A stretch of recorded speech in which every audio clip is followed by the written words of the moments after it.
a girl's phone slipped from her hand and landed in front of a boy living 100 years ago. That's how a conversation across a century began. At first, the boy had no idea what this strange device was. Annie couldn't reach the phone either, but on a night with a full moon, the call finally connected. Annie asked the boy for his name and address. She wanted to meet in person and get her phone back. But even though they were both in Tokyo, she had never heard of the place he mentioned. Annie got mad and called him a liar and a thief. The boy felt just as wronged. だってこっちは2008年の4月16日なんだもん。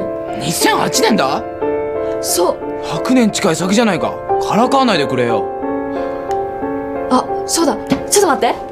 Seeing that he didn't believe her, Annie quickly searched for April 15th, 1912, and told him about the Titanic sinking. Kumida still didn't believe her, but the next day, he changed his mind. Because the Titanic really had sunk, Annie bought a new phone and set the number to Kumida's name. She kept replaying how she'd reached him that first time and realized it was the full moon that let her connect again. Through their calls, Annie learned Kumida was a student of Mr. Natsum. She was so excited. Kumida asked Annie if he could become a great novelist like Mr. Natsum in 100 years. Annie said she'd check for him. The next day, she searched the library, but couldn't find any of Kumida's works. She flipped through every biography of Natsum Soseki and found that one of them was written by her mother's boyfriend. So she went to ask him for help. But even this Natsum expert had never heard of Kumida. They checked all of Natsum's known students and found nothing. On Kumida's side, his latest story was rejected again. The editor told him, no matter how much you write, if your characters don't come alive, the story won't move people. When the next full moon came, Annie didn't have the heart to tell him the truth, but Kumida called first. He told her not to reveal the future, otherwise, it wouldn't be mysterious anymore. Annie finally felt relieved. Just then, Annie saw her mom together with that other man. She shared her worries with Kumida. Kumida told her, even our own parents have lives of their own. We can't control everything as their children. Those words helped Annie let go. Then she said she wanted to meet him. Kumida suggested they meet when there's a full moon during the day. They agreed to meet in Ginza, Tokyo for a date, even though they couldn't see each other. Hearing each other's voice made everything feel real. They walked all around the street and finally came to a century-old shop. Kumida decided to give Annie a gift. He went in and picked out a mirror. He told the shop owner, a girl named Annie would come to pick up this mirror 100 years from now, and wrote his message on the back. After leaving the shop, he told Annie to go get it. Annie carefully went to the store, and when she mentioned Kumida's name, the owner called out her grandmother. It turned out the owner's daughter was now 100 years old. She still remembered Kumida's promise. Annie opened the gift with trembling hands. Even though 100 years had passed, she felt as if Kumida was right beside her. Her heart skipped a beat. She hurried to tell Kumida she got his gift, and that the old lady who'd met him was there too.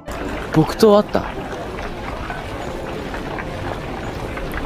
誰と話してるの? They gave the old lady a gift as well. もしもし。